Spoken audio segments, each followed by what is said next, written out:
Hey, boys and girls, weather report for November 17th, 2021, and buffaloes and bunnies. I keep forgetting you guys, and raccoons. And anyway, I'm feeling kind of sick today. My son talked me into pancakes again. Did you overdo it? Well, he ate 6, and I ate 4, and I told him 6 ain't a good idea, dude. That's not a good idea. I don't know how he's still alive, because at 4, I'm really not feeling so well. Of course, I use a 1/4 stick of butter on it. Well, that may make a difference. Like I had 3. Oh, no. Did I say? Yeah.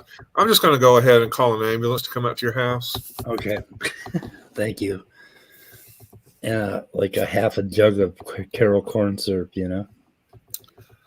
And you mix it all up, and the butter mixes, but oh, don't get me started. Anyway, so AronRa did a remarkable little video that's linked in the description, talking to who was that? Bart Ehrman. Bart Ehrman. Okay. Anyway, about historical Jesus and some of the, I think it was about 14 minutes long. It was actually pretty good and very much worth watching. And I caught that, so I put that in the description. And, I thought it was funny in that video. I looked down in the comments not too long after it was dropped, and Jesus is Lord made one little post, and I noticed it's kind of what Christians do when they're kind of feeling on the defensive or whatever. He just wrote Jesus is Lord in the comment, which I thought was kind of funny, because that's what you say when you're kind of on the defensive. Why don't you say something that you thought was wrong, or why don't you resolve one of the contradictions in the Bible or something that, well, actually that was a different video by Bart Ehrman, but why don't you just say something of note? But no, you just have to go, Jesus is Lord. Praise God, or whatever, Praise the Lord. Praise the Lord. It's almost like you're casting a spell to reverse some dark wizard spell. Yeah. Yeah, I'm having a little chat with Richard Madsen on Facebook private chat about Wild Heart, and Richard Madsen's attempts to intervene on his alcoholism. And I'm sort of put off by that when some religious organization thinks they're going to fix alcoholism, in spite of the fact that they have some success with it. Because if you do end up, and that's a complicated topic as to why they have success, but mostly they don't know what the fuck they're talking about. And the first question that comes to my mind is, does Madsen have any kind of experience? He does. I was going to bring that up, Scott. Yes, substance abuse issues. Yeah, he does. He does, Scott. Yes. Yeah, that's what I asked him. He's his entire family's an alcoholic, but he's not. He's had issues though. Personal himself. Yeah, I know he's. I can't remember his brother is trans, and they're brothers, and was on. Now I can't remember the person's. Let B is. I think that's the name. Okay. I don't know if she goes by her or not. I think she's in the process of trans. I'm pretty sure. I saw one conversation, and she was on, and she had mentioned some of Richard's background So Yeah. I know he's had some issues, but I don't recall what they all were.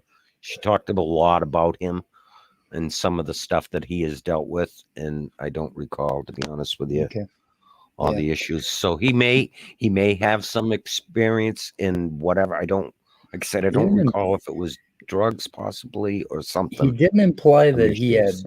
had a history at all with it himself. So, Yeah. which automatically means to me, stay the hell away. If you have loved ones who are alcoholics and drug addicts, well, then your purview is codependence, basically, and you should stick to counseling other codependents and stay the hell away from alcoholics, unless you know what you're talking about. Just my opinion. There's so much bullshit treatment going on in alcoholism that it really, and I've seen such remarkable and stunning failures by the psychology community in dealing with this shit, and they are so sure of themselves. It just kind of bothers me. I've been the victim of a few weird treatment programs and had a doctor tell me that I had to take drugs, otherwise I'd never sober up. Oh, And yeah. and I should go talk to her again. It's been 15 years. So say, hey, guess what? Fucking wrong. You were wrong. Jefferson. Hey, Jefferson. So anyway, one of the neat things that Bart mentioned that I thought was cool was about Lincoln and George Washington with the cherry tree and all the stories about Lincoln and George Washington that aren't true. And that's some pretty recent history, right? And there's all these legendary stories, And he compared that to Jesus. So you have legends grow up about particular individuals, and then a lot of times stories about, at least back in ancient in Roman and Greek times, stories about generals and things like that would be kind of infused with some of the mythology lurking around in the culture. Yep. Yeah, so it's pretty easy to see. Go ahead. Myth Vision just had Bart on, right? He just put out a video, just a short one that they did three more contradictions. The contradictions, yeah. Mm-hmm. Did you see that, Scott? You must have saw that. I did see that. Yeah, that was really good. Yeah, really interesting. Yep. So what's up, Jefferson? No, not much. I'm trying to figure out. I've got this displayed. I've got the YouTube one, so I'm viewing it on that side of things. I can't see the chat though. I don't know why not. The AronRa thing? Yeah, the top chat, live chat. Yeah, it's just a white block. Oh yeah, it's too new. So it takes YouTube about 12 hours to put the chat up sometimes. Oh no, I mean the live one. I'm looking at like yours right now. Oh, it just appeared now though. That's weird. Oh, okay. Well, that would be terrible. That's really strange. Yeah. Yeah, no, nothing much. I actually realized that I've missed a few Tom Rabbits videos. I need to do another video because there was one that I caught. I think it was about 6 days ago. It was Darth Dawkins tries to take over another Christian room on Clubhouse, and I don't think I don't know if I even finished watching it. So I might do a cold review. Just turn it on and see what happens. Yep. Well, that'll be for later. I'm not. I had my third COVID jab today, so I might. Things might take a turn for the worst. I might be going to bed early tonight. Yeah, take a nap. I think I thought it was kind of pleasant. I just kind of napped for 2 days, and I was really tired, but I didn't feel sick or anything. I just felt like I just want to sleep. That's all. Leave me alone. Immune system is busy. It's got things to do. I'm gonna go lay on a pillow until it gets it done. Yeah. Yeah, the first couple did kind of make me feel kind of bad, like, achy, tired, mental fog, that kind of stuff, mild fever. Was that a Moderna? No, I had the Pfizer one. So Pfizer. Yeah, I think the first two affected me the same way. I just wanted to sleep for 2 days. Of course, That's kind of how flu hits me too. I almost enjoy getting sick. It's like a chance for a vacation. Yeah. Yeah. I can usually tell within about an hour and a half to 2 hours if I'm going to feel something from them. Because usually about 45 minutes after a flu shot, I'll get a symptom, and it'll last for about a half an hour or so. And then I know kind of like, is it going to be one of those, is it one of those shots where my arm's going to hurt, or is it going to be one of those ones where I actually feel a little crummy for, 10, 12 hours? Yeah. But with these ones, like, and with the COVID doses, the first 2 doses, for the full round, both of them kind of did the same thing. Within about an hour and a half, I felt kind of crappy. And then that just kind of got worse. So I felt achy and kind of beat up and just really tired and couldn't, didn't have energy to do much of anything. This one though, like, I got it earlier this afternoon. I'm not really feeling anything other than just kind of a little more tired, but yeah, I keep waiting for the other shoe to drop, and I don't know if it will. It took me about, I think, 8 hours. I think it was the next day when it finally really grabbed hold and put me in bed for 2 days. So you got the booster, you said, Jeff, right? Yeah. Yeah, the third. Yeah, and I was looking into them too, because I hadn't figured out if Moderna, because I think Moderna is still trying to get theirs approved, or like it's only approved for like maybe people over 65 or something, like 65 and over. And what I found was that for the Moderna booster, they cut it. They reduced it by half. Those shots were 100 micrograms each for the Modernas, and the booster's 50. But the Pfizer shots for whatever reason were only 30 micrograms a piece. But the Pfizer booster is another full dose. And I've heard different things. Like, my folks got it. My dad got his. He felt a little tired. He'd had a nap for 4 hours. Woke up. He was fine. He didn't feel a thing. My mom, however, did great with the first 2 doses of Pfizer. She didn't really feel a thing. Third dose kicked her ass. She was sick for 3 days. Wow. 2 of those days she was running a decent fever, shaking so hard, 6 blankets on top of her and an electric blanket underneath her. That's rough. That's a rough reaction. Yeah, she's got some immunocompromised kind of things happening, so I think maybe it just took 3 doses to kind of get her the reaction she needed to have, which is good because that means she's going to have a decent antibody reaction. Yeah, give her some protection. Yeah, she got through it, right? Yep. Yeah. Yep. Yeah, I haven't got a booster. I got my shots, I think, in June, so I could go get one, right? The booster now? Yeah, right. You can get it. Did you get Pfizer? Yes. You can get it in December. It's got to be 6 months away. Generally, what they tell you to do is wait 6 months. Yeah, okay. 6 months at the earliest. So, yeah, yours coming up. All right, I'll wait. Wait a little longer. Gerstreams finally said something relevant. Answers and atheism. Yep, Dessel, we're thinking about covering that video a little bit. We're going through some of it. I'm kind of low octane today. I'm not going to do a weather report until next Wednesday. Whoa! So I'm going to be doing a little traveling and getting ready to travel. I have to have like a full 24 hours of extreme anxiety before I go on a trip. Like I gotta make sure I got my cough drops, my sugar, my coffee maker, my cups, just everything. I gotta have like duct tape, box cutters, a couple of set of open end wrenches just in case.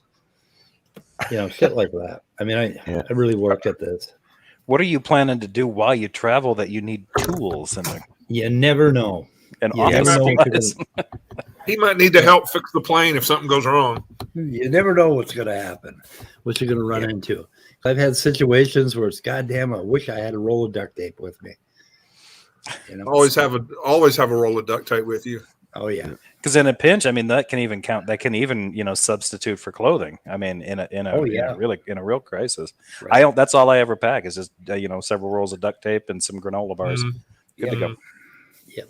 Yeah, if the plane crashes into the ocean, you're going to need that duct tape wrap around you, keep you warm, keep away sharks. Casey Randy says papers, a few packs of blunts. Yeah. Everybody's got their essentials. Yeah, I don't think I would take a coffee machine with a coffee maker with me. I don't know. Oh yeah, those fucking hotel room coffee makers. They make this coffee that you can see through. It's bullshit. It's like no, I take a pound of ground with me, and then I've got this little French press. It's a mini French press, Oh yeah. and it just makes a really wonderful cup of coffee. Yeah, that's pretty cool. What are those ones called? Like the Bialetti is a popular brand name of them, but it's like a percolator. Yeah. You ever use has- one of those? No. Okay. No, this was like a mini French press. It only makes about like a half a cup of coffee actually at a time, but that's all you need. You know, if you put that depends on how many coffee grounds you have in there. Yeah. You fill it up with coffee grounds, you sprinkle a little water on it, you squeeze the hell out of it, and you get a few drops, and then you lick those off the thing, and yeah, it works. I mean, at that point, why not just like take like a tablespoon of the grounds and pack it between cheek and gum? Just kind of suck. That's a good idea. What the Best fuck did I ever delivery think of system ever. Hey, real quick, I put this in the side chat and the private chat, but I did it based only on the headline or the title or whatever. Anton Petrov literally just a few minutes ago put out a video claiming that most of the rocks that we have found on Earth that were from Mars,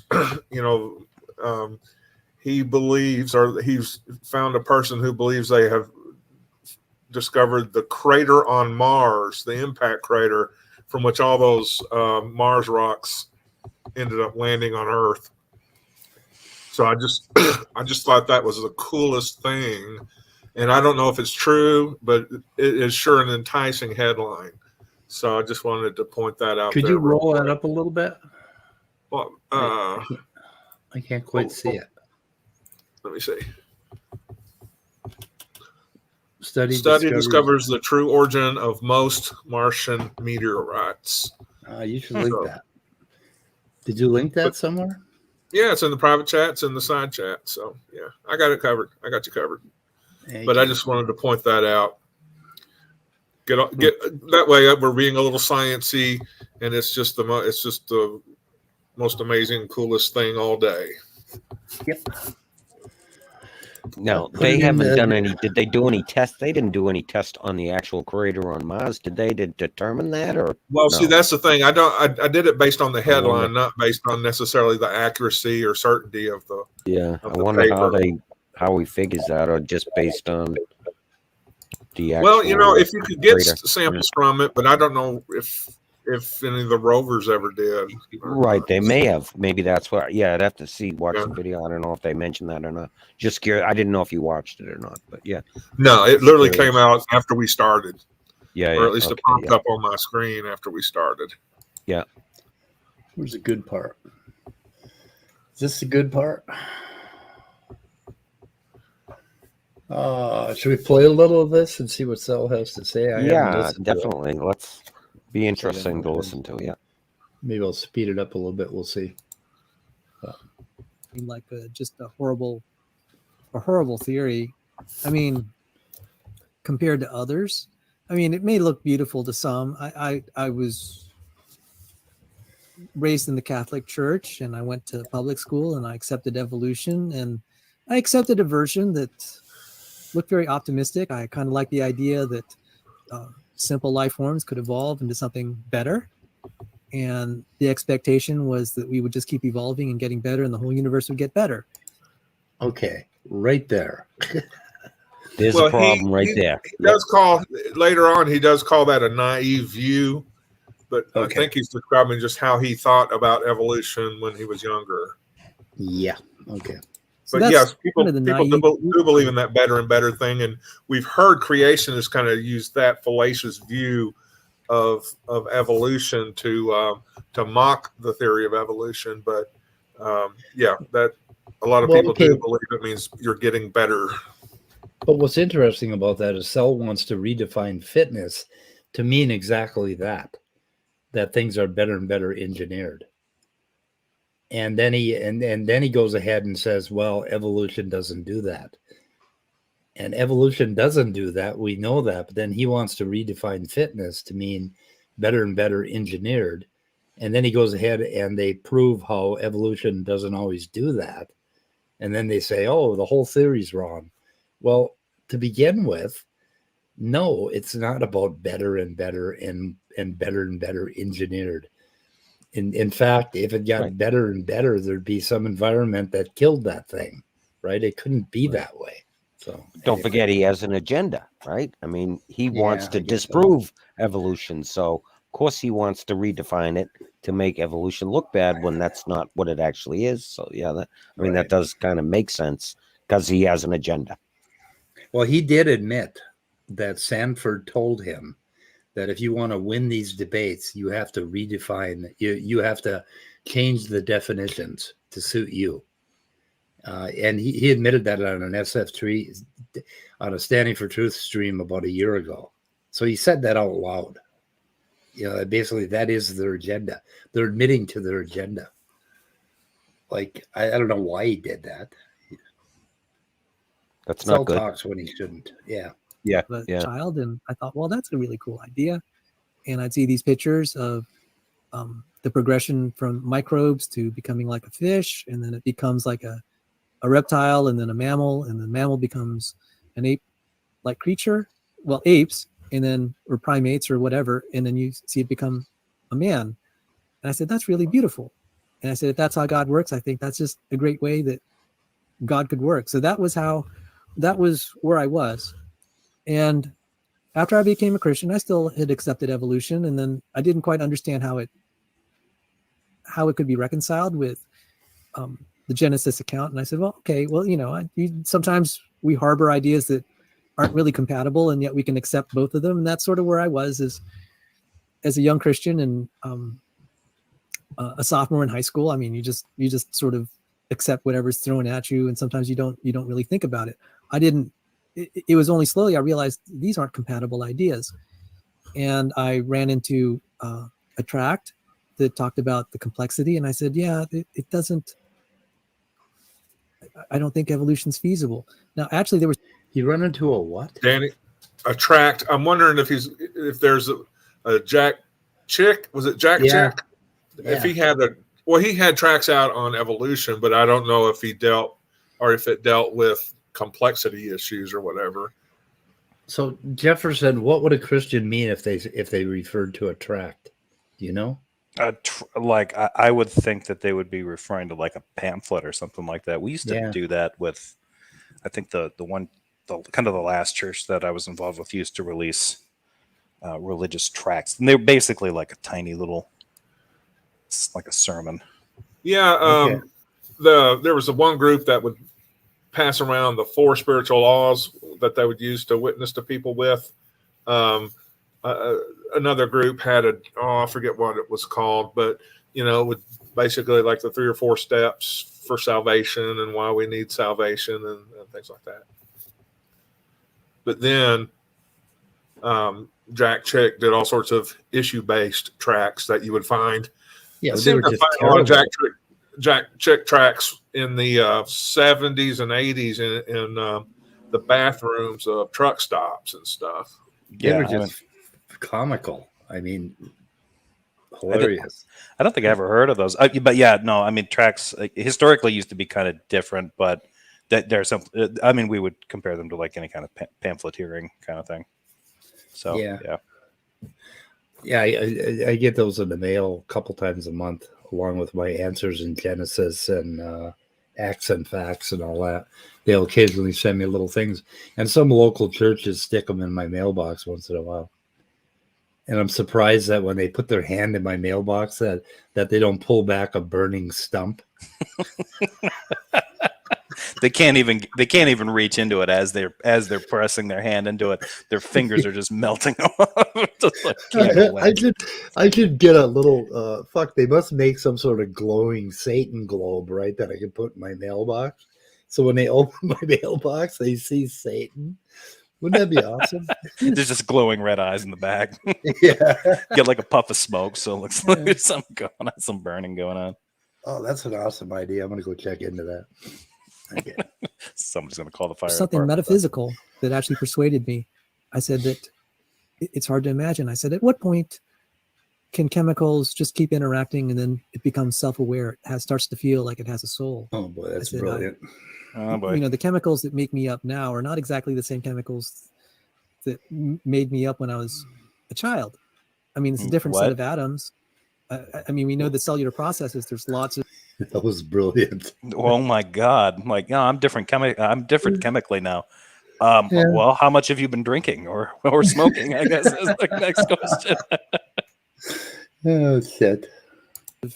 There's lots of turnover of the chemicals and molecules. So you take nutrients in, and then it gets cycled out of you and replaced. So I mean, there's some parts of like the brain that they believe are relatively persistent in terms of the same atoms. But I said, you know, something more than just the mere molecules seems to make me up. But then years later, after I'd gotten 3 science degrees, I began to have crisis of faith, and I covered that in our last show. And one way that the Lord, I want to point out that his crisis of faith, I think he said somewhere, lasted about a week. And what he did to cure it is he went to a Bible study. So how much of a crisis could you really be having if your idea of a solution for your crisis is to go to a Bible study? Well, imagine what would have happened if he'd been hit by a bus that week. It would have been straight to hell. So that's a hell of a crisis. I guess so, that he was vulnerable. His coverage lapsed. For 1 week, yeah. I will point out too, I think, I mean, I don't know if I'm wrong or not, but he did describe that, like you just said, Speed, at one time when he talked about his struggle with the faith. He said it was 3 days. He went, like you said, went to Bible study. Yeah. He described all that. But the way he described it in the last interview with Rebecca here was like a totally different story. So it's like, okay, get your shit together. Oh, get your stories right, Sal. Which one is it? Like, you know, so I think he's just full of shit. He's just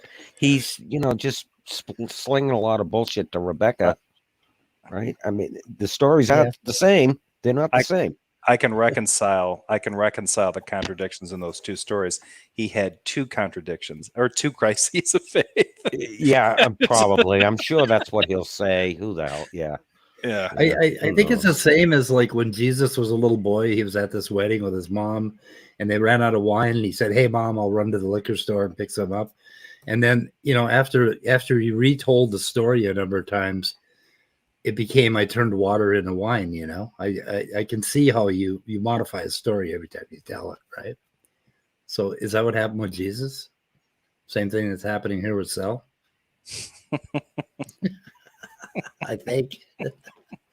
Lord answered my prayer when I was looking for evidence of God was to study intelligent design. So it began with studying the problem of abiogenesis. Now, evolutionists will say abiogenesis is not the same as evolution. So I'll say, okay, I'll accept your definitions. That's fine. But it became evident that a miracle had to create the first life. And in Darwin's Origin of Species, one of the versions, he postulated a creator. Can I pause this for just a second? See that toward the last chapters. Now, he said, what did he say about it being a miracle? That it had to be a miracle? It must have been a miracle that life began. Yeah. That's one. Hold on. Excuse me, something got in my throat. That's one choice. But why does it have to be a miracle? Yeah, and Jay made a good point in the side chat. What is a miracle? It has to be a miracle. He postulated a creator that created the first life. You'll see. What? So Darwin is saying that it had to be a miracle? Well, in Darwin, I mean, when he wrote that, I mean, because his views, evolved. He was a Christian, right? Yeah, I mean, he essentially was a believer, so he was postulating the idea that, okay, you get this origin, you get this. He's explaining a mechanism for describing how we get speciation in animals, but then he goes on to start to, well, how would God have made life start in the first place? And so that's sort of what Sal's getting at. But like the fact that Darwin, like, this is really kind of unfair. The fact that Darwin talks about something that's a component of a theory of abiogenesis or a hypothesis of abiogenesis doesn't mean that that's what he was actually coming up with. He was speculating there, and that doesn't really affect the theory of evolution because the mechanism that and since then those mechanisms have been reinforced with further study. He's still kind of operating and talking about this like, well, the prophet Darwin descended from the skies and told all the scientists that this is how things are going to be, thus and so, and then everybody just walks around with the book of on the origin of species as their scripture, and nothing ever changes. It's like that's kind of that's sort of fucked up. It's like the whole point that what's made evolution stronger has been its development throughout scientific disciplines since Darwin. Yeah. And he's hopefully maybe he'll say that, but he's already misrepresenting it as far as I'm concerned. Also, it's one of the parts of the MO of creationists when it comes to Darwin is there will be the front half of a compound sentence that says blah blah blah blah blah blah blah blah like miracle, and then there would be a but or other on the other hand blah blah blah blah blah blah, which would be kind of the counter solution to that first point, and it's the whole sentence says, well, no, it didn't have to be a miracle. So the whatever. Go ahead. I was just saying, whatever Sal's referring to, we really need context because I don't trust a creationist to quote Darwin right. Yeah, the thing about the evolution of the eye, Darwin starts out saying, this seems ridiculous. How could that possibly develop? It's too complex. And then in the next paragraph, he goes ahead and offers the solution as to how it could have happened. But they never show you that part. They only show you the first part. It's almost like they got blinders on. But I'm proud to say I've never read the Bible and I've never read Charles Darwin. What the fuck? Why would you want to do that unless you were a historian? Why would you want to read Darwin? I don't see the purpose in it. I don't know. Anyway. And if you look in the comments, it's like all mine. What's that? Oh, over here? In the comments of the video. Oh, you were there? Oh, the yeah. You were there? Or in the no, I was at work. I don't see him. Examining evolution, was that it, or? Well, just the comments in the actual comments. Oh, the comments, so down here. Oh my God. Yeah, you got a few there, don't you? And you're the only one. Nobody replied to you. What the heck? It was just an hour ago. Yeah. Okay. Well, give him time. Now, historians will say, well, did Darwin just insert that because he wanted to appear more like a theist, even though he was an agnostic? Or did he do that to appease others, especially his wife? You mean he said historians would say, do they really say that? Do historians actually say that? Has he read a historian of science or Darwin that said, well, he just wanted to sound pious there? I think not. Yeah, that's actually kind of weird. I think the general consensus was that at the time that he wrote that, he was still kind of a believer.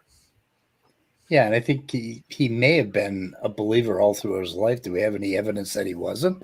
There's a little to suggest in some of his writings later on, I think, and I think there's testimony from relatives or friends or something like that his doubts became greater, as he got older. Okay. I don't know that he ever declared himself a non-believer, though. Yeah, well, one of these guys, I think it was Sell, suggested that the reason he became he wrote the reason for the theory of evolution is that his 11-year-old daughter died and he hated God, so he created evolution basically to get even with him or something like that. Was that from a movie he saw or something? It sounds like how they would set up like a bad biopic. Yeah, no, I'm not sure if Sell said that, but one of these guys has suggested that it was because his daughter died, and that did drastically affect the man. I mean, it did. Part of his bio, but I mean, Jesus Christ, Darwin is not the god of evolution. I mean, evolution, that was 150 years ago, wasn't it, or more?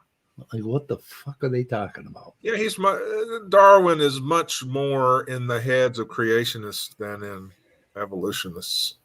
Evolutionary scientists respect Darwin, and you know, and even like not Jeff, I keep wanting to say Jefferson for some reason. Jackson Wheat did some nice series on books written by Darwin. Just kind of outlining some of his other works, and so he's of interest to historians of science. But yeah, he's more in the heads of creationists than he is in the heads of science people, it seems like. Yeah, so AJ said here that he started to have doubts on the Beagle when he lost his daughter. He really started to doubt the existence of God. So sounds like it tracks. Yeah, I don't know. Hard to say. But I don't know why that would have any effect, actually. But problem of evil, I guess, right?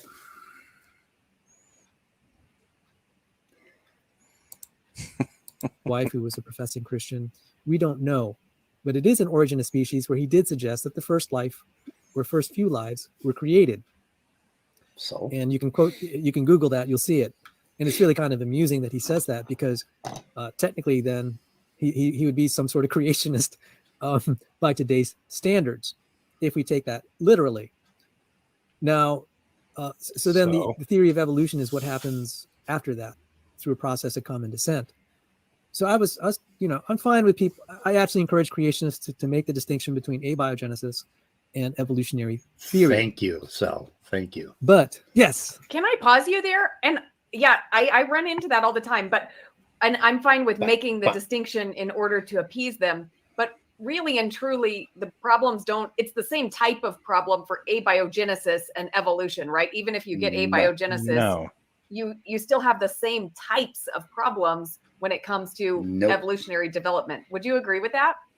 Not quite. Okay. Quite. Thank you, Sal. Okay, because good. now you have something that's alive and reproducing. Kudos for Sal here. Anyway, but Sal doesn't believe in evolution either, so I don't know what. We'll see. Most people have said that barrier to get the first life is just enormous. Lynn Margulies said that she thinks it's a bigger barrier to go from non-life to life than to evolve, like, say, a single cell into a human being, because the leap is that gargantuan. So that there's no things like inheritance in abiogenesis. So it really is. There's justification to call it different phases of a problem of what I call a naturalistic explanation. So the naturalistic explanation will have to be abiogenesis plus evolution. But the point was, and Jerry Bergman did a good job of this. He said, okay, if you have to accept, as Darwin, if you take what he said literally, and again, the caveat is he was a known liar, and he may have just said that to say it, but let's just take what he said literally. Who's a known liar? Who is a known liar? Okay, let's see. If you take, and Jerry Bergman did a good job of this. He said, okay, if you have to accept as Darwin, if you take what he said literally, and again, the caveat is he was a known liar. So who's Jerry Bergman? He was a known liar? Or is he saying Darwin was a known liar? Not clear. I think he meant that guy, Jerry. Yep. I don't think he meant Darwin. Bergman. Yeah, I don't know who that guy is. Jerry Bergman is a creationist. So he's a creationist. So he's saying, now he must be saying Darwin's a known liar. Oh, what did he lie about? Yeah, maybe. I guess. I don't know. I've never heard that. Jerry Bergman works for creation.com. So, I don't know. Pretty sure. We'll see. We'll see if he backs that up. The first life form. The issue is that if you admit one miracle, why can't you admit more? If you're willing to admit a miracle of the first life, well, then where does it stop? Okay, Sal. So if you can admit one miracle, why don't you admit that during the flood, there were all kinds of miracles? But they want to make that science, right? Like, why can't they admit that God made the geology just so, because that's the way God thought he'd put, God liked to put a layer of this there and a layer of that there, and it had nothing to do with the flood. I mean, why not admit miracles all the way down? Yeah, he's saying the weakness of religious religious thought here for just about everybody. If you start letting miracles into your epistemology, then you're never going to do the detailed work where you could discover things. Miracles are an easy, convenient way not to do the work of inquiry. And so if they just admitted miracles all the way down, total miracles, even after the flood, during yesterday, for Christ's sake, then Sell would be out of a job, because it would no longer be a science issue, creation. It would just be miracle. So he's complaining that guys like what's his name? Who's the theistic evolutionist that Sell hates? That doctor Swami Das. Swami Das. Yeah. He hates Swami Das because Swami Das won't admit that there were miracles all the way up to Adam and Eve, but then Sell doesn't want to admit that there were miracles after that, or through the flood or whatever. I mean, it would solve all of their heat problem, everything, if they would just admit it was a miracle. God just drowned the earth. I mean, why the fuck couldn't he do that, right? If I were God, that's how I would have done it. I just said, fuck it. I'm not going to worry about breaking up the fountains of the deep. I'm just going to fucking bury them in water. I can make water any way I want. But you do have to say, though, that Sal, he truly believes a lot of miracles, right? And most of these, especially the young earth, the young earth creationists, they believe in a lot of miracles because they talk about a lot of them. But I think the fact is that they don't want to put in too many, because that's just all those things that they have to defend and they have to discuss. And but they don't want to do that. So they kind of like hide that, I think. Right. But that's the argument he's making against these other guys, right? The theistic evolutionists. That is the same argument that he's making. So we can make that same argument against Sell. Right, but it suits him. That's why he's making that. I think. Right? I think the reason why at least a lot of like kind of fundamentalist evangelical Christians don't like it is because if they engage in these kinds of discussions or debates, they have to eat a lot of shit for every miracle they bring up.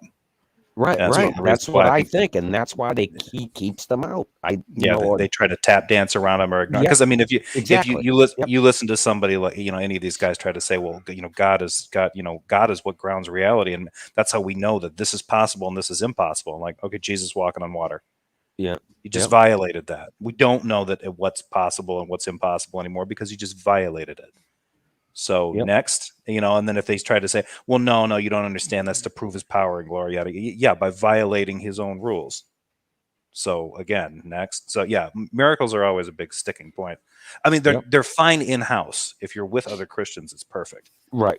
You can talk about how awesome God is. He kicks ass. Look at all the fish and loaves that he produced for the crowds. Blah blah blah blah blah.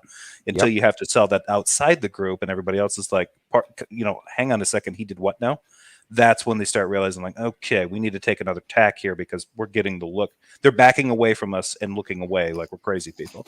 Like, that's what they're going to do when you make claims like that. Well, God, when they talk about the flood, we already think they're crazy people, especially when they try to make it a scientific phenomena, right? Or they bitch amongst themselves about like, oh, it wasn't global, it was local. It's like, okay, how did the waters go over the mountains and it not be global? Yeah. Like, oh, well, the text doesn't mean that. Okay, I'm like, okay, tell me again why the text doesn't mean exactly what it says. Can you explain that to me? And then you end up getting into like those tortured explanations and the apologetics. So, yeah. Yeah, I don't know. I just think it's more rational that it was all a miracle, during the flood, rather than trying to distort science so that everything works. Because they have to twist science more than 40 kilometers of overburden can twist a metamorphic rock into shape. I mean, they have to just. But I think the problem for them is like if they hear somebody like Erica Gutsick Gibbon brings up some kind of point about, hey, here's something that we know about the natural world that busts young earth creationism and busts this idea. and let's say it's specifically about the flood, like this couldn't have happened, right? Well, they'll try to find a way to explain that away using the trying to meet us halfway. Like, well, here's a naturalistic process that could explain how this got there and that got there and that got there, but they almost always end up painting themselves into a corner. And then when they get to that point, you're like, okay, now how do you get out of this part? Like, oh, God did it. And then the same thing happens. They have to eat a bunch of shit because people are going to point and laugh at them because now they're just doing special pleading, and they even if they put their chin up proudly and they're like, no, I don't think you understand, they'll try to do that. They go back to the drawing board and try to work it out. So once they commit to trying to explain it away naturally, they have to go back all the way through naturally, and usually they can't. And I think that's what really grinds their gears. So to paraphrase what you're saying, they painted themselves into a corner, but they got a lot of paint. Yeah, and they're going to keep doing it. They got a lot more paint. Yeah, and they got friends doing the same thing, and they're all looking at each other like, "Did you get the same result I did? I sure did. I'm stuck right here in this corner. Well, with buckets of paint. Get another can of paint. So, well, let's figure out how we can get out of this. Okay. Because if we can demonstrate, as I will try to tonight, that there are miraculous steps, like say going from prokaryote to eukaryote. And it's like, okay, so here's another miracle that evolution needs to make it work. And so evolutionary biology then is in a kind of the unfortunate situation that they're trying to give a naturalistic explanation for many of the features of life. But when it needs miracles to make common ancestry feasible, how is that fundamentally different than creationism, except maybe the timeline and chronology? Because kind of making the same point we're making. But yeah, and I don't really reverse. Yeah, he's doing it in reverse, and I still don't understand what he means by miracles plural. Like, it'd be a hell of a miracle if God jump-started life on Earth. That would be a hell of a miracle, but then it would end up kind of raising a question, like, okay, well, if you've got all this stuff and it's natural, you have a natural world, it had to have a supernatural lighter, a supernatural kickstart, which can create some problems. But let's say that, okay, for whatever reason it does, but he keeps talking about miracles plural. Like, okay, so is Sal one of these kinds of guys where if a living thing becomes pregnant, it's because God allowed it? That's God's energy working through that living thing and making it so? Is that a miracle? Yeah, I don't think he buys that. I think he thinks the miracles stopped on Creation Week. That basically everything was set up, with everything all set to go. Except for some spasms here and there where Jesus walks on water, some floods happen. Oh, yeah. Yeah. Or Jesus goes to the liquor store to get wine or makes water. Elijah flies up into the heavens on a flaming chariot or whatever. Yeah. Swing low, sweet chariot. Sel believes that he's seen miracles, or that that people have, that there are ongoing miracles, blind being healed and stuff like that. Right. He talks about that. So that was the kind of stuff I was going to bring up. Is like a lot of these guys, they see miracles happening all around them, right? Their friends, and their friend tripped over a rock and they didn't break their leg, and that was a miracle. Simple little things. It's like all those little things they see as miracles all the time. And sometimes they'll talk about some stuff like that, but a lot of small things like that, and that's the way they see the world. Nephilim had a bunch of money appear in his pocket, right? Like, that one there. Yep. I just got this image of myself running up to fatal car wreck saying, "It's a miracle." Sick. Yeah, I wonder how long it'll take me to get my ass kicked. There's a video that Tom Rabbit's got where it's I think it's an older video, but it's Darth talking to a soldier of science, and Nephilim's there. I think it's Nephilim's channel, and Nephilim does this weird thing where he kind of gives an example of like kids appreciating like probability or the impossible or what the unlikely or something. It's incredibly crazy, but it's weird to me because it's funny that you mentioned that, because it's like I noticed that like nobody has this natural inclination to say it's a miracle when something bad happens. Right. If something bad happens, it's not miraculous, right? Right. Yeah. There was a guy this summer that was killed by a tree falling during a storm. That's a fucking miracle. I mean, that doesn't happen that often. But those get a different word. It's called a fluke. Yeah. A fluke. It's a fluke or a jinx. Yeah. So yeah. Which means Or they'll look for at me, that person. Yeah, they'll look at that person and say, "Oh, they were of the devil, and that's why they, or something like that." They'll come up with some sort of an excuse like that. Yep, Mark. They call it They curses. weren't a true Christian or whatever, something. Yeah. But to me, it just seems like that's kind of that weird language, that no true Scotsman fallacy, but it's used to sort of like justify them trafficking in this rhetoric that's based on luck. It's ultimately still based on like chance and luck, and so I'm like, oh wow, look at that fluke. They like, nobody thinks it's a fluke, that it's a crazy miracle that someone died. Why? Because living things dying is so commonplace. Whenever somebody thinks that good happens that they can't explain, it's a miracle. But if it's something bad that they can't explain, it's a curse. Yeah. Okay. And there are situations in less developed areas where people really do think a neighbor put a curse on you, and so it causes strife and violence in villages and towns and things like that. So attribution to the supernatural has a very ugly flip side to it as well. Yep. By the way, guys, not only am I going to take a week off from the weather report, but I got to be out of here at like 22 today, because I have to go to a God-based recovery program with a friend. So, by 22, you mean 5:40? Yeah. Okay. That's what I said. 22. Scott, you being pedantic? I was being very pedantic. Just making sure, your 22 is the same as my 22. It could be 22. It could be 22 too. Well, and given that it's 8 minutes to, it's 8 minutes to 6 for me. Like, Oh, I'm late. If you were in Eastern Standard Time, There's only one time zone. Central. Jefferson. Yes. Oh, okay. That's why they call it Central. Everybody knows this. Stop bringing up those other time zones. No such thing.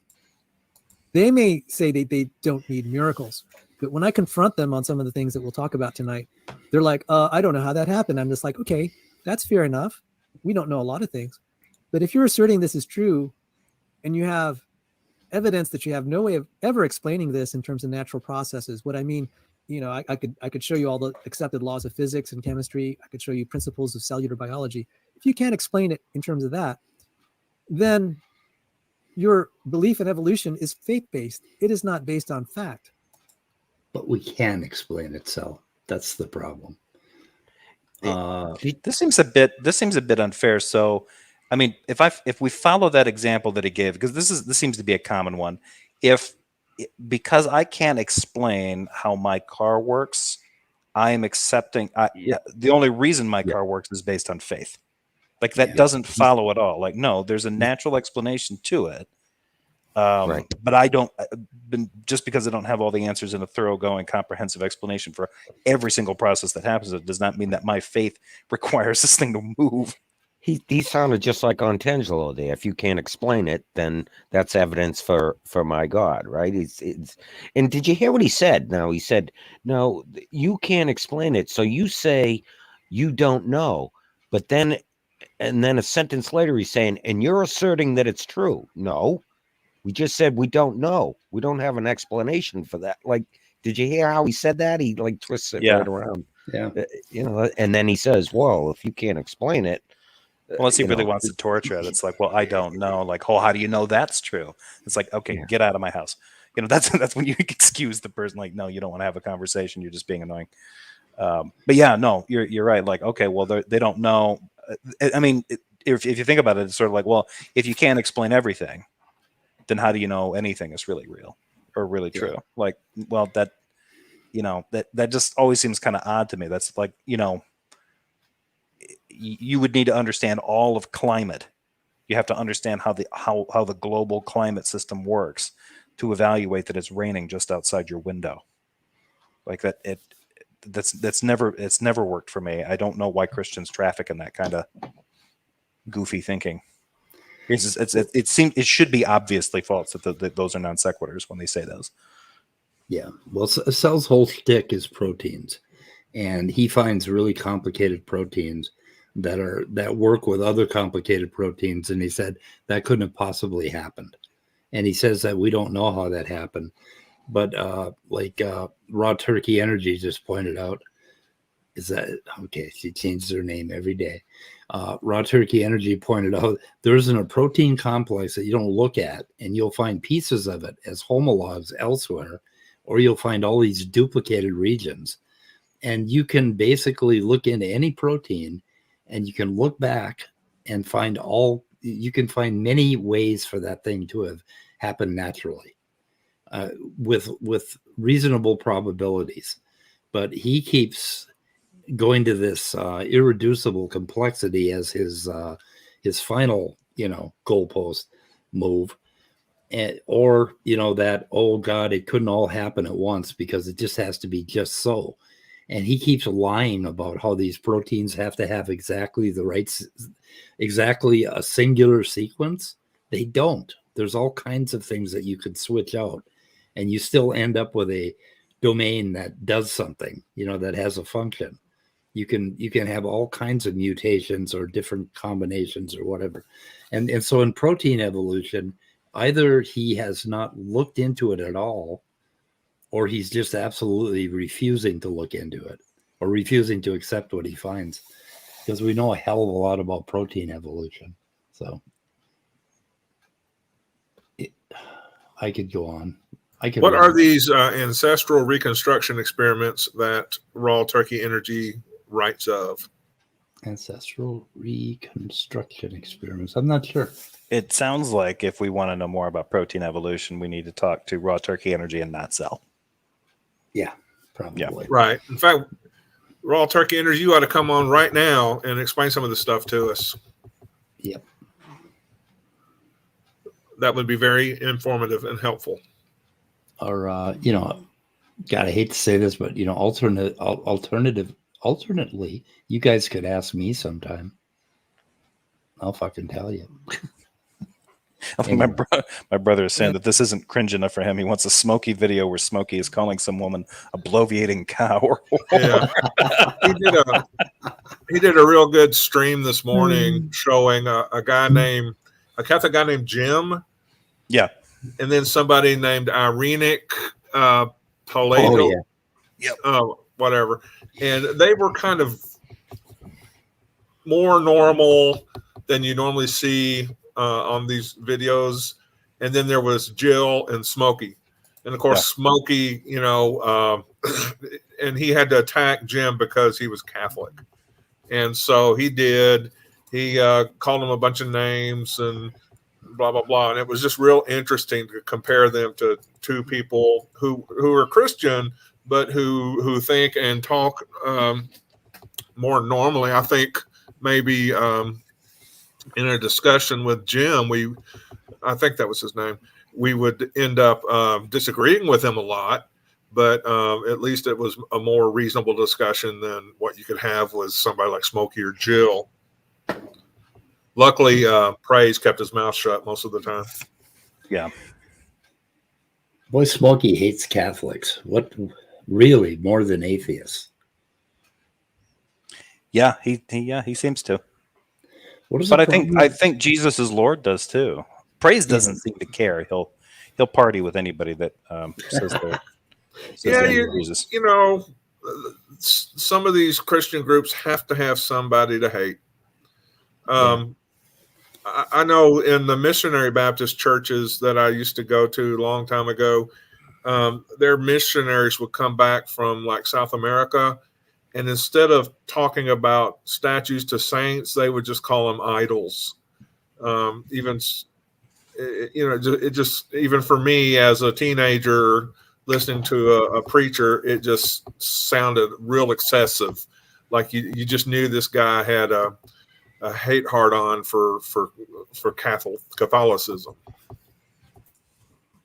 So there's 2.3 billion Christians in the world, and 1.34 billion are Catholics. So that leaves so the Catholics outnumber the other guys, right? Yeah, they do. They turn Christians turn into a pretty small minority if Catholics are just scrubbed from the roster. Yeah. But there are a lot of Protestants on the But I mean, I'm sure you could probably find the same thing with the Catholics. It's just like, yeah, Protestants don't count. They want them checked off the list too. I mean, Yeah. I don't think there's two. I mean, there'd probably be somebody more like an Opus Dei or something, one of these kind of like fanatical, kind of hard right Catholics. But Yeah, and then the Catholics, they split into two big branches, right? The what the hell are they? Eastern Orthodox. Yeah, Eastern Orthodox, and what's the other one called? The rest of them? I don't know. well, not really. I mean, because the Catholic Church and the Eastern Orthodox Church are separate. Because the Eastern Orthodox Church never had a Reformation, so they have some real differences even with their. Okay. I mean, The they still have, theology is slightly. It's more centered on the sacraments than. yeah, and they've got their iconography and stuff like that. They still have like a priest, a priesthood thing, obviously, but yeah, they never. There was no break off group from them, to like protest the priesthood. Yep. Okay. Well, I don't know. Should we watch any more, or should we move on? I just want to point out, Sal looks kind of tired in this video. Like, he hasn't done anything. just- Well, he probably just got out of jail. They probably finally did catch him, or maybe he's been in hiding because the church is trying to kill him, I think. Or What was something. that about? He was in some drama. I saw bits and pieces and clips of things. Not even on your. I think I saw one on your channel, but I saw them elsewhere, Oh, and I was like, really? "What on earth is this guy talking about?" I knew there was some kind of like he was having like he and the congregation were feuding with a. Was he the one that was feuding with like a woke pastor, quote unquote? With a bunch of woke pastors that basically took over the McLean Bible Church, and he's and at one point he was interviewing people with a notebook in the lobby, and security started to basically keep an eye on him, and then he started taking pictures and counting the attendance. Then he started looking into their books and accusing them of fraud and a bunch of other stuff. And the last I heard is that they told him security escorted him out and said if he ever shows up again, they're going to have him arrested. And then he was suggesting that they might go further than this, and his life may be in danger. So I don't know. What do you make? When people start talking like that, you gotta wonder if they probably shouldn't see a professional and review some of their premises. I kind of wonder about that because you see that happen with some people where they just kind of like they have a falling out with a group like that, and then they kind of make a pest of themselves. It's like, it's almost kind of paranoid. Yeah, and it's kind of sad too because I think for people who are kind of a little bit either emotionally mature or at least have a kind of a little bit more socially adept, for them it's a little bit less like for them it's more of like a take it or leave it kind of thing. Look, if you don't fit into this group, go find a group that you can fit in, and then there'll be like the true believers who are like, no, this is where I belong, and I need to fix all of you instead. And it's like, oh God, this is gonna end badly. Yeah. And so, Speed, that description that you just made about him getting escorted out and all that, it's another weird thing about that whole situation is the fact that that Sandy Pigeon guy, he's an ex-Navy SEAL, and I believe he's part of security. He's the head of the security there. Like he runs. Not it anymore, all. I don't think. No, he doesn't. I think he was. Yeah, he was, but I don't think he is anymore. Oh, okay. Because they've all had a falling out, and they had a falling out with this one. There's this one black preacher that's kind of at the head of the church, and he was after the George Floyd thing, he was just mad. He was mad, and he said some things, and they quoted him out of context about Black Lives Matter and stuff like that. So they got really pissed at him. And they described him as, being some horrible person because I watched the entire video of what the pastor said, and he was just, really, really distraught over what happened. Yeah, I saw it too.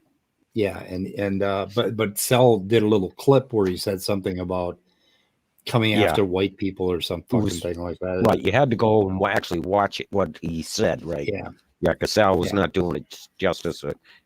Misrepresenting it, basically. Yeah.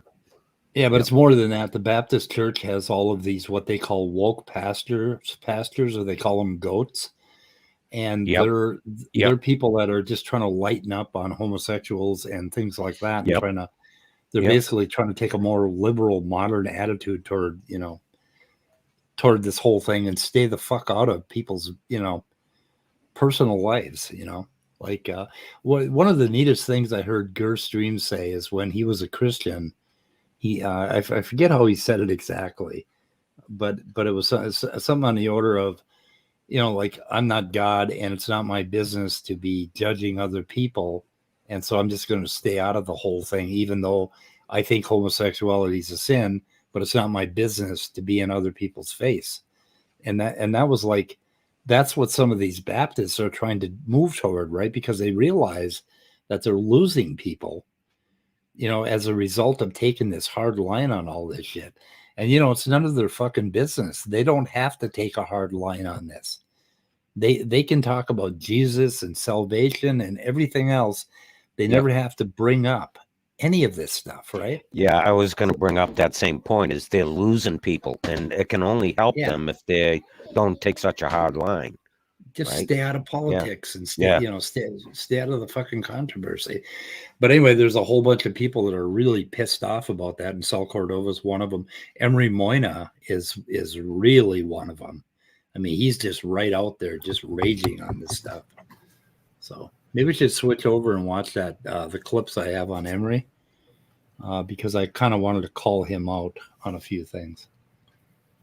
Go right ahead. We could. I'm sure there's a hell of a lot more here that I want to cover, but I'd kind of like the timestamp. I've got cells sped up to 1.25, and I swear you can't tell, right? Yeah. It seems like normal conversation. And if I do 1.5, it might be too much. I don't know. Anyway. But yeah, we take a look at the Emery thing. Oh, okay. So anybody hear anything about this? Mason, Ohio becomes a sanctuary city? I don't know how that would work out, because, from the Bible, from Leviticus, if, I've talked about this before. I don't know if it was in backstage or while we were streaming. A sanctuary city was set up for somebody who basically committed manslaughter or something, accidentally killed somebody else, accidentally killed somebody's family member. And because it was an honor-based society, like most agrarian, ancient agrarian areas were, their family might get it in their heads just to go ahead and try to kill you. And so there were certain places that were allegedly, I don't know if they ever actually did this, that were designated as sanctuary cities, where you would go and you would be under the protection of that city as long as you were there. Now, if you left the city, then you still had a target on your back. No, what they're talking about is immigrants. Okay, so some cities are sanctuary cities for. I get you. I get you. Yeah. But I still don't see what that would apply to, because nobody's going to chase you down and force you to have an abortion. So, well, no, but they chase the fetuses down. So this is sanctuary for the fetus, not the mom. They don't give a fuck about the mom. So they're going to steal a fetus from a mom? I don't know how it will work. It's still an incoherent concept for me. Well, I think they have like a big fenced off area where they put all the fetuses and they protect them. At least that's what I think. Like a huge, one of those huge industrial size mayonnaise jars that they put fetuses in. Yes, sanctuary for fetuses. That's the only way that would make sense. Anyway, it sounds silly. I'll look that up while you're playing it and see if I can find an explanation. Yeah, I can't remember what I have bookmarked here. Let's see. At the Mason, Ohio City Council meeting tonight. I'm recording this after the meeting, at midnight. I'm recording this shortly thereafter the meeting, letting you know that there was going to be a meeting at the town council, and they were going to vote on whether or not to make Mason, Ohio, a sanctuary city for the unborn. I'm not going to bury the lead on you. The motion passed 4-3. So the motion passed. So Mason, Ohio is now officially a sanctuary city for the unborn. Well, it is in 30 days. The motion goes into effect in 30 days. So praise the Lord. The Lord answers prayer. That's an amazing, fantastic blessing. It's sad that the vote was only 4-3. It should have been 7-0. These are all people who claim to be pro-life. Like every single person on that council is a Republican. The 3 that voted against should immediately be voted out in the next election. Yep, that. That's what I wanted to catch. Just get rid of those Republicans that have those liberal attitudes. Yeah, there's a few more clips here. Oh, I wanted to play this one first, just to set this up. This is way ahead, but listen to what he says here. Why should women have control of their own body? Now, again, you want to hear that again? What? Why should women have control of their own body? Now, again, I'm not saying they shouldn't. Right. But he just said they shouldn't. Yeah. He just kind of him. Yeah, just kind of. Well, I kind of wondered, does this guy think that why should men have control of their bodies? I'm not saying that they shouldn't, but really, let's think about it. Why should men have control of the body? Because the woman, she's got to like carry the child to term. But what the guy did was potentially reckless endangerment because he unloaded a kid into a woman that might have taken that child to the abortion clinic. We should do a little snipping on him, right? Do some snipping. Yeah. I just ran across a list of sanctuary cities for the unborn in the country, and I swear the vast majority of them are in Texas. Oh my God, they have more of them? There are 42 of them, 41. Yeah, there's Holy something shit. like that. And two of them are in Ohio. The problem though with any of that kind of stuff though is that it wouldn't do anything because like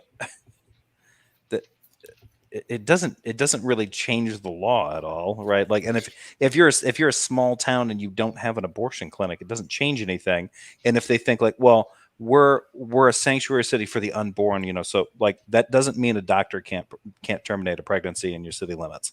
Like if they think that by doing that they're going to somehow have the intention is to make it totally illegal in that city. Good luck. I don't know that they can do that legally, but that's they can pass that. They can try to get that passed, but as soon as they try to enforce it, they're going to get their asses just sued.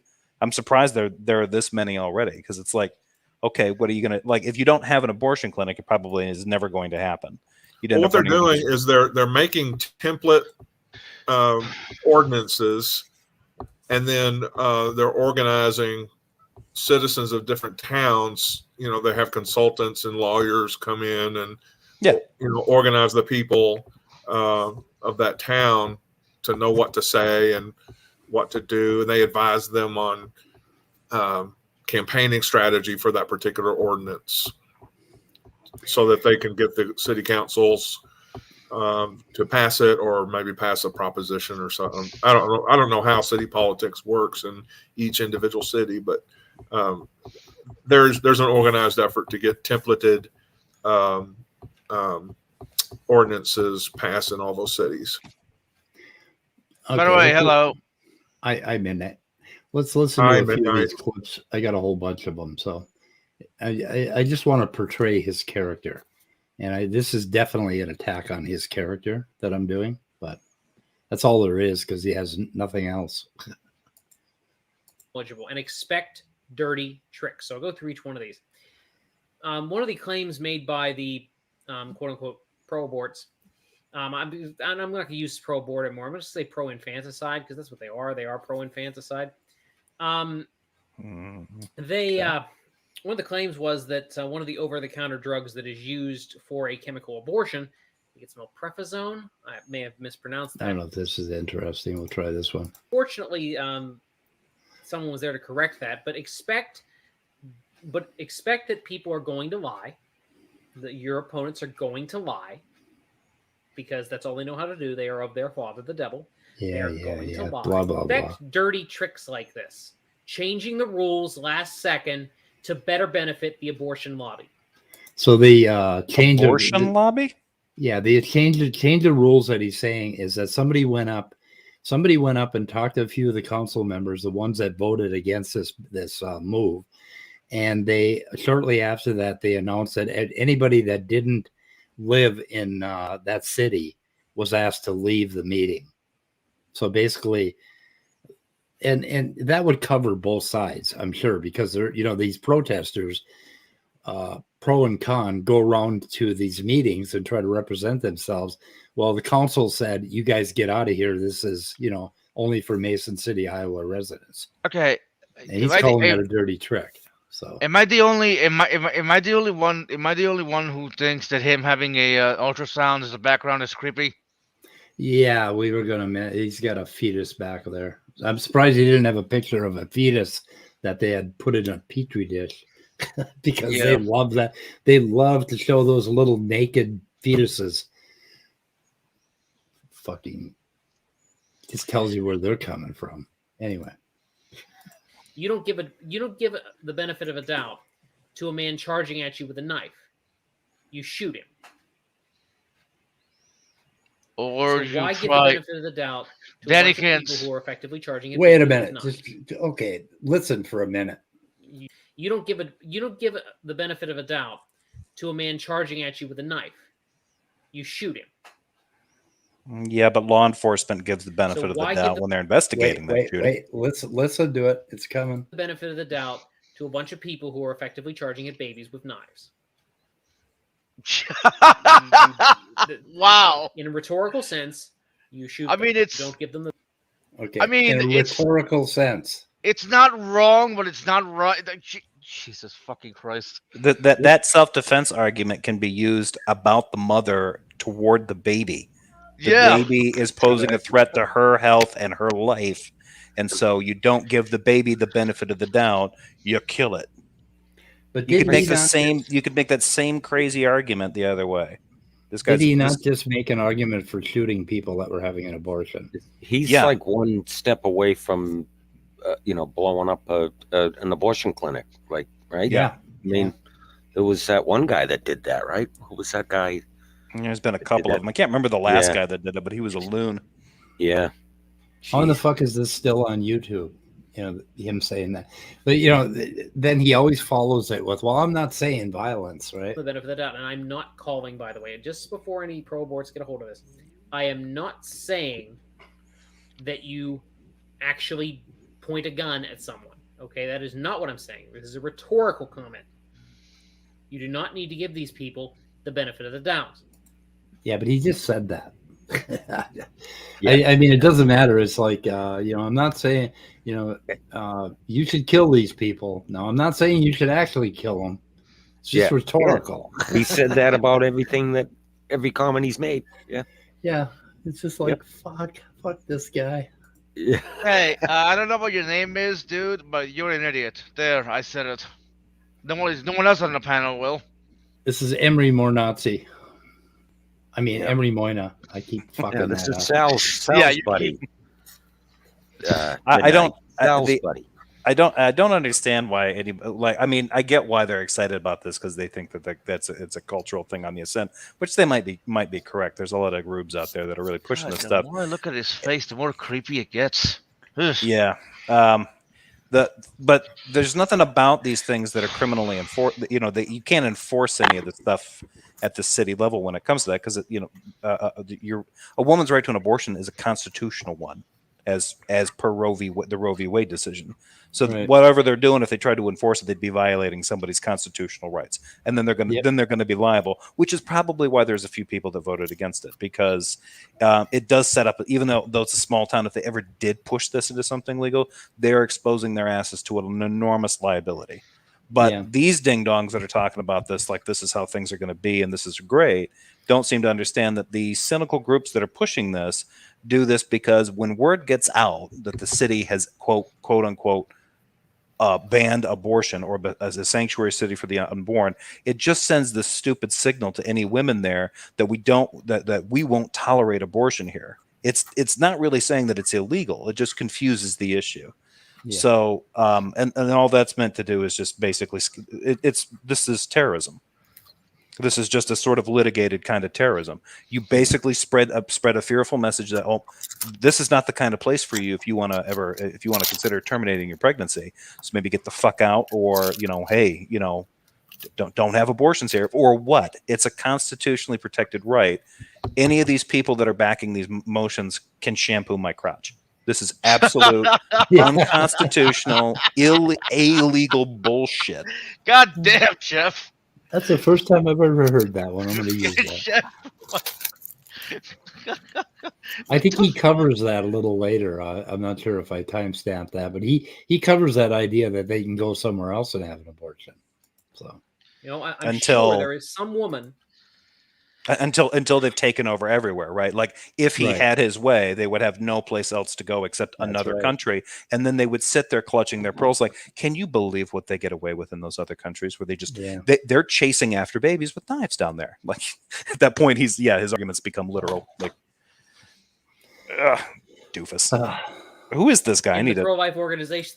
Name is Emery Moyna. He has a site called In His Image, and he's got a whole bunch of just fucking.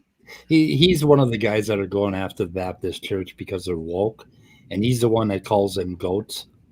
And he is Sal Cordova's good buddy.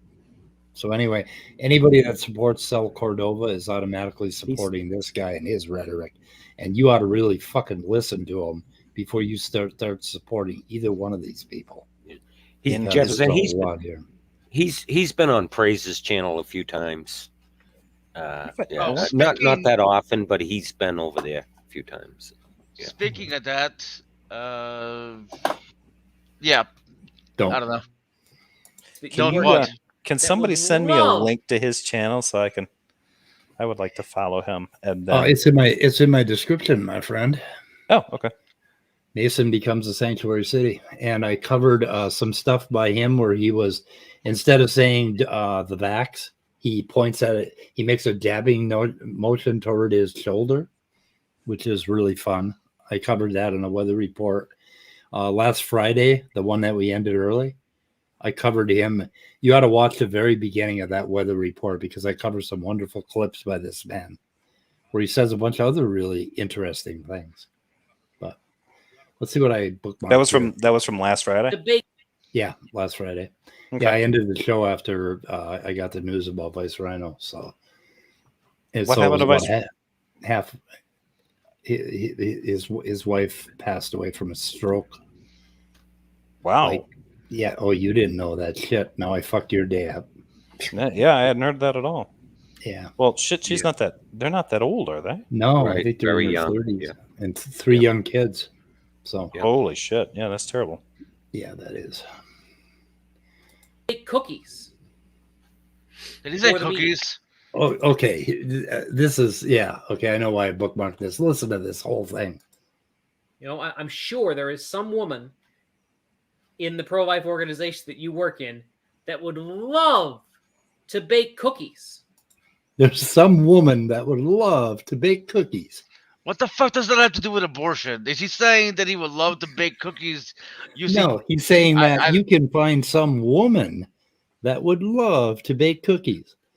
It's like, I like baking cookies. Would it be okay if I bake cookies? No, you're not No. a No, woman. you're not. Speed, you're not allowed. No, I'm not allowed, right? not in this guy's. Not in Jesus's America. No, get your hand slapped for touching the dough. This is Jesus in America as opposed to Jesus is Russia. Okay, Like, now imagine different Jesuses for But different this- countries. But there's nothing better than like going into like a very pure kind of like, you got this very Christian-y house, right? In the kitchen, and they're making cookies and stuff. And you as a guy, I could see Speed doing this, just walking in there, and they've got their aprons on and they're doing their thing. And then you just reach your hand into all that cookie dough and you just start kneading it, and you let your head roll back in ecstasy and close your eyes. No. They stop I'd be doing that. I'd be doing that. I love cookie dough. Anyway, Maybe a little too okay. much. That I was probably it. I revealed too much because that's why I'm not allowed to make cookies. The reason why he's bringing up the cookies is, just strategies for organizing. So he's wanting people to organize against women, essentially. Jefferson, I think this guy is your kind of material for your show.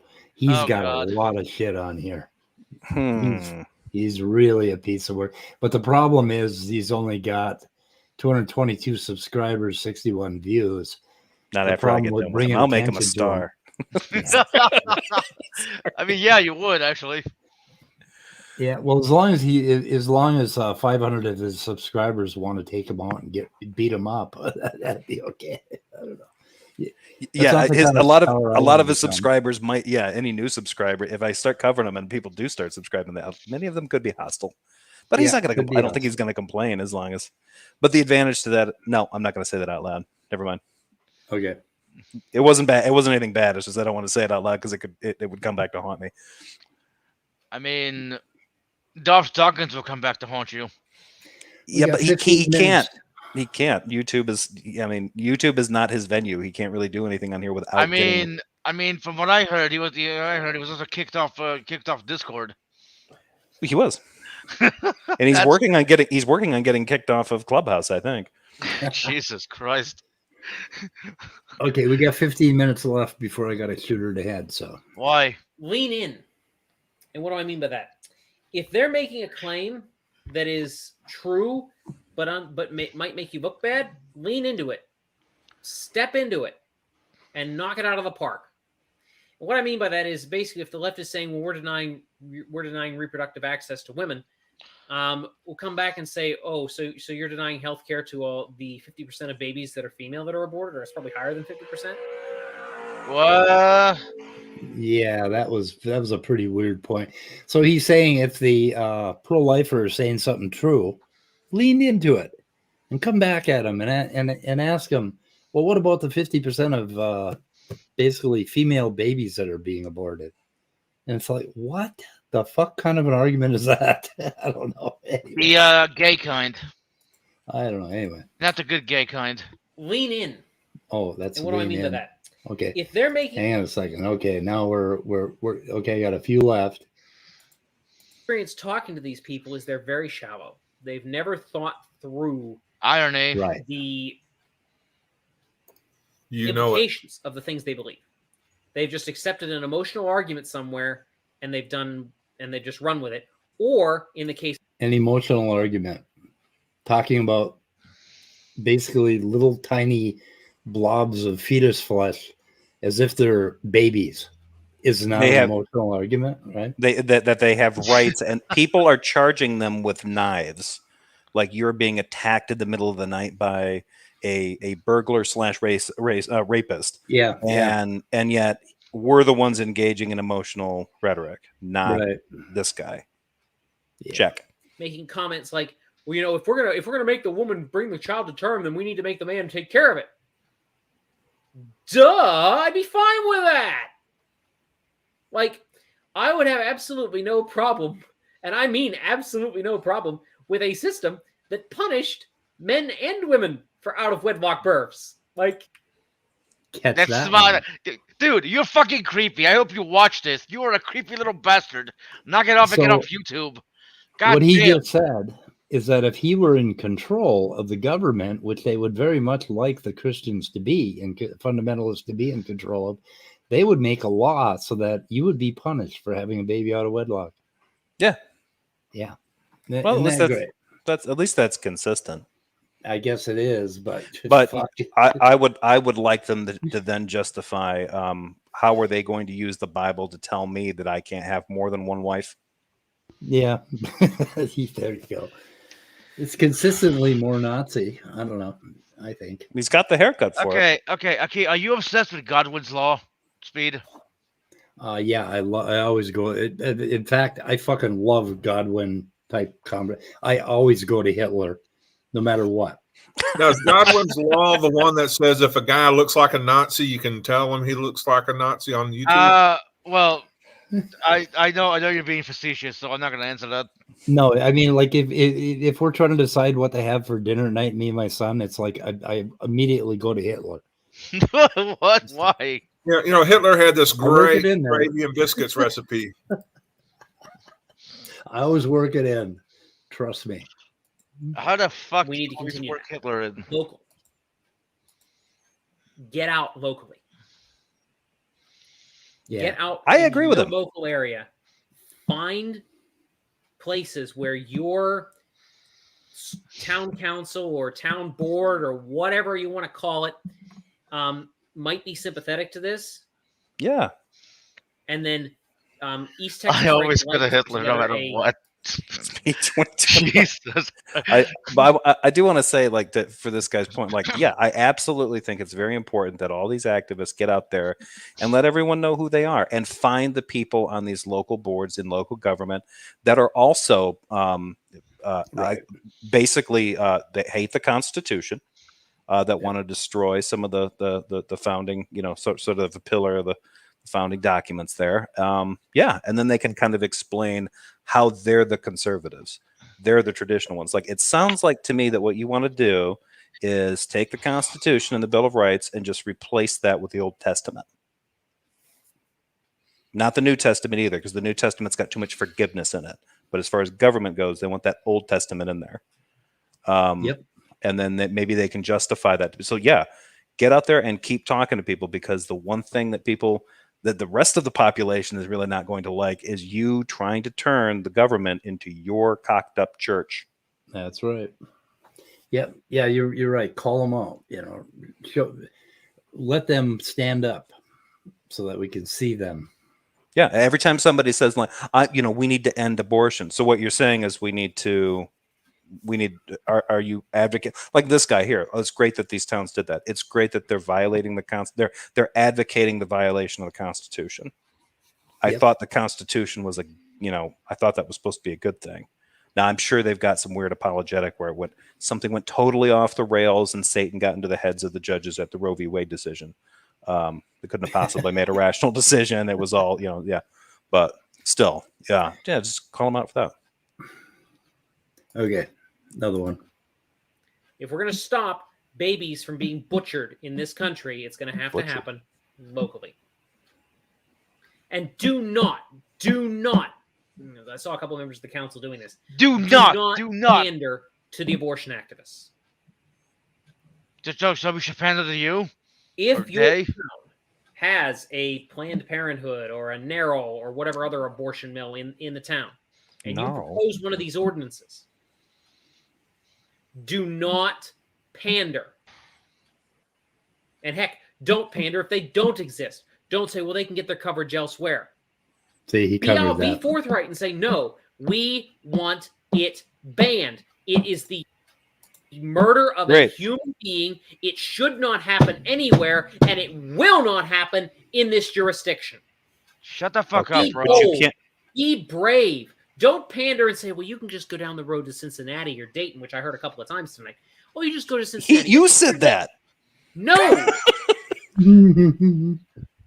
What the fuck, dude? You were even saying, there'll be other places for you. Not if you Christians keep breeding and fucking around with each other and spreading this horrible bullshit. What you're basically telling people is, we want this banned. Okay, why don't you do the ballsy thing, the courageous thing? Pray to God to get a constitutional amendment to change it. There you go. Get a constitutional amendment in there, and there you go. If you think this bullshit, like we're going to do a grassroots thing, and cities all across the country are going to rise up and collectively violate the Constitution, awesome. What you're talking about is a recipe for a type of civil war run by a bunch of evangelical fundies that are neither prepared for an actual civil war, theoretically or actually. So you better knock it off. What the fuck? And that Constitution protects your right to say most of this shit and believe in the crazy gods that you believe in. Okay, we got 4 more.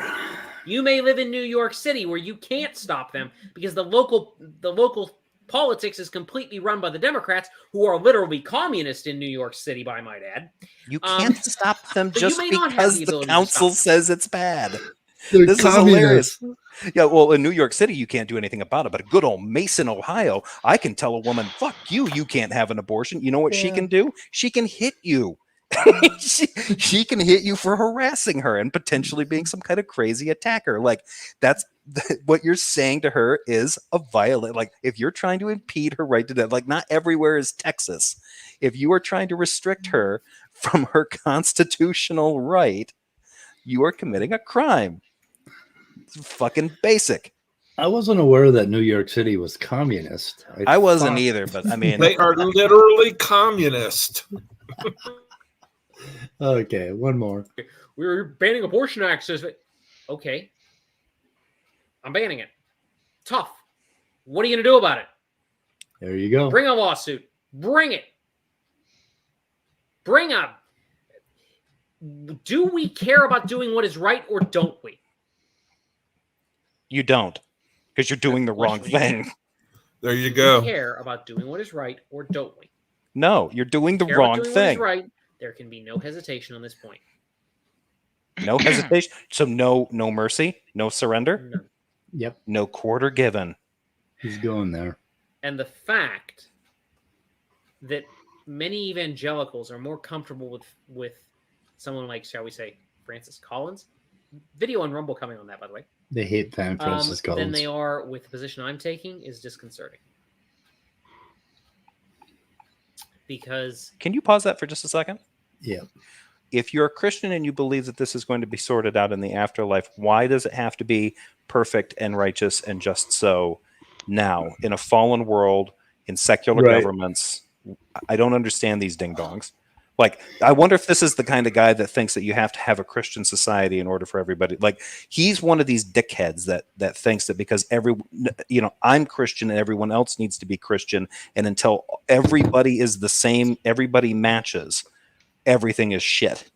Jesus won't come back until yeah. I don't know. Yeah, let's see. Okay, this almost rolls into the next one. what we're seeing is a Holocaust of epic proportions. It's greater than any Holocaust Hitler could have ever dreamed of. Oh, for Christ's sake.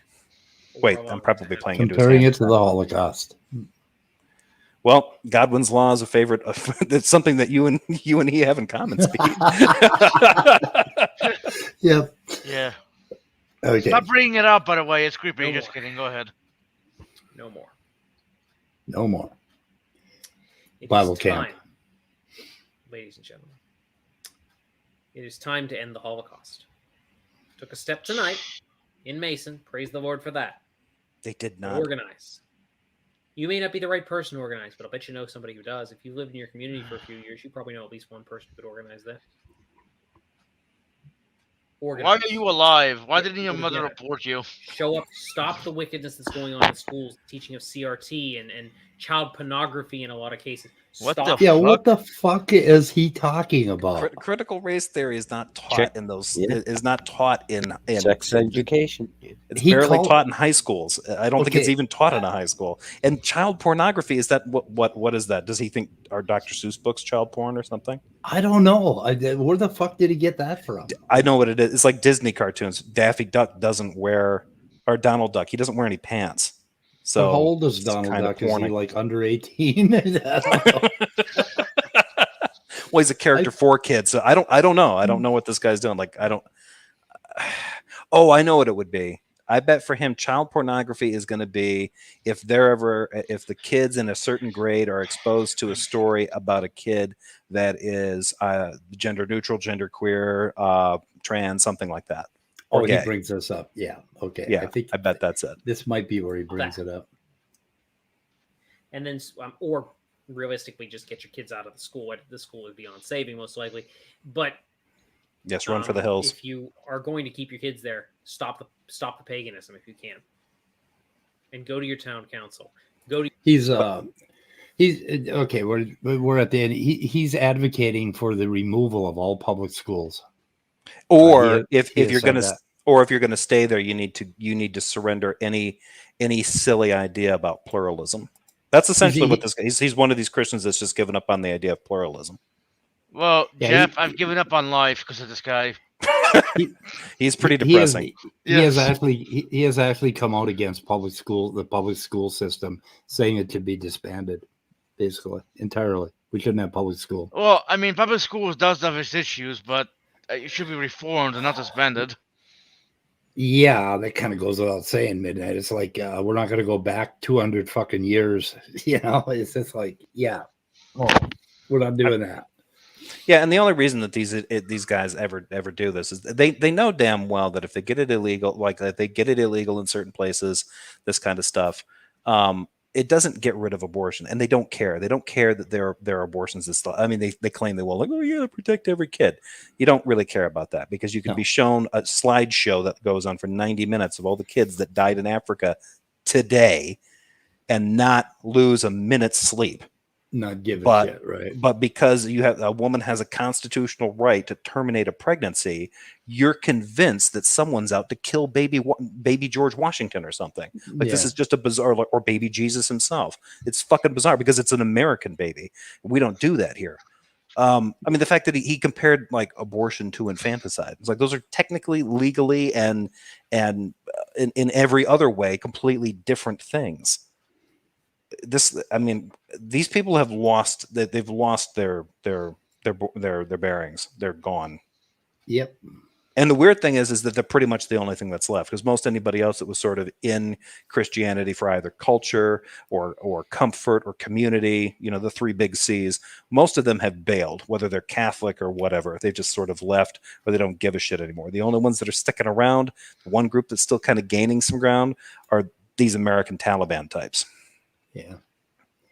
Mostly because they want to burn America down and replace it with a great big tacky church where no one's allowed to touch themselves. Everybody sings hymns, and people can be put to death if they blaspheme. It'd be a great country. If they want to experience a country like that, they can just go to Afghanistan. Taliban's back in control now. Like, they're going to get most of what they want. Let's be honest, Jeff. Jeff. If they were to live there, they'd be dead in a second.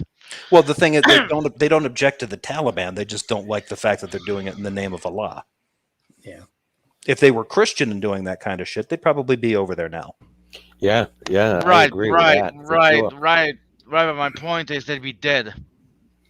What freaks me out about this guy is he's in a graduate program for biology. And he is a American in his 20s, and he's got all of these views. He reminds me of the uncle you don't want at Thanksgiving dinner, right? Yeah, but I mean, this is like the next wave. So like the right wing's been feeding like old people a lot of this crazy shit, because that's sort of the Fox News population. But as that demographic starts to wane, they're going to end up having to kind of weaponize the only right wingers that are left. Fox News, and that's going to be the more hardcore. They're going to be more strident. They're going to be more extreme because they're younger. Yeah. They're not just going to react to like, oh, I don't understand what these kids are doing these days, and the hair dye and the trans and the gay. I don't get it. Like, what's Black Lives Matter? All lives matter. And they flip out. Like that's good for getting Fox News ratings. But this guy kind of represents the future of where right wingers are going to be, which is we want to make sure that church equals government. Yep. Yeah, he is. I think he stated that in some of his videos. He said that out loud. That basically he thinks one of them said the church should be in control of the government, but not the other way around. Yeah, and that's what they were advocating for, and I'm pretty sure it was him. But that's what they want, and that is just so fucked up. That means that the people who are basically the representative government for the people would not be in control, but rather the church would. Yeah. And who the fuck is the church? Who is the church? Who elected them? It's like they're talking about the demise of democracy is what they're talking about. I mean, there's no other way to look at it. Yeah, I mean, and that's the thing too, because the church they were perfectly fine to talk about. Consider what they've given up, though, right? Like the idea of pluralism, that we have a God-given right to embrace whatever religion we want, kind of thing. Right. I can worship whatever I want, and the government can't tell me no. Okay, fine. But now they're not in that position anymore. Not because now they're paranoid. There's so much fucking moral panic coming from these losers that pluralism is not cool, even though supposedly that was endorsed and ordained by God in our founding documents. Now what we need is good old-fashioned Old Testament hardassery. Right. We need to be burning witches and shit. Is this guy like a dominionist? Is he one of those 7 mountains types where Christians have to take over all aspects of government and society and culture in order to? Maybe, I don't know. I'm not sure, but it sure sounds like it. Because those guys are cultists. They're basic. I mean, people call them the American Taliban. I think I'd rather deal with the Taliban. Those people are fucking nuts. Because consider this, like, one of the things that people usually do when they're talking about radicals over there is they talk about like how hard their lives were, the yoke, the kind of the stuff that they've lived through, either, Soviet invasion, the American occupation, all this kind of stuff, and nothing's ever really gotten better. You can understand where they're coming from. Whereas the American Taliban are a bunch of spoiled rich kids. These people have gotten this radicalized, having it this good. Imagine what happens when things get really bad. What these people would be like. They would be eating each other. And I'm not far off. I mean, Smokey Saint's rhetoric is a pretty good example. And as far as I know, he lives a fairly cushy existence out in Southern California. But he talks like he's coming out of Thunderdome. If by living in the desert in the middle of nowhere you're called cushy, then yeah. Hey, he's surrounded by farmers markets and shit. Okay, could you hang on for a second? Scott, co-host, do you want to keep the stream going while I take off, or do you want to shoot it in the head? Because I got to go. Scott's gone. Scott's gone to sleep. God damn. If you got to shut it down, go ahead. Yeah. Yeah, this is a good opportunity for me to point out that Scott has gone to sleep. Scott. God damn, this is a good opportunity. This is a good opportunity for me to point out that you need a new co-host. Raise his hand. Damn it, Scotty. He's probably muted and he's probably yelling into his microphone hopelessly. Anyway, yeah, okay, I got to shoot it in the head. I'm sorry, guys, but I got to go. But you guys can have her backstage. So we're going to end the broadcast. Goodbye, cruel world. Thanks, Speed. Bye. Stay curious.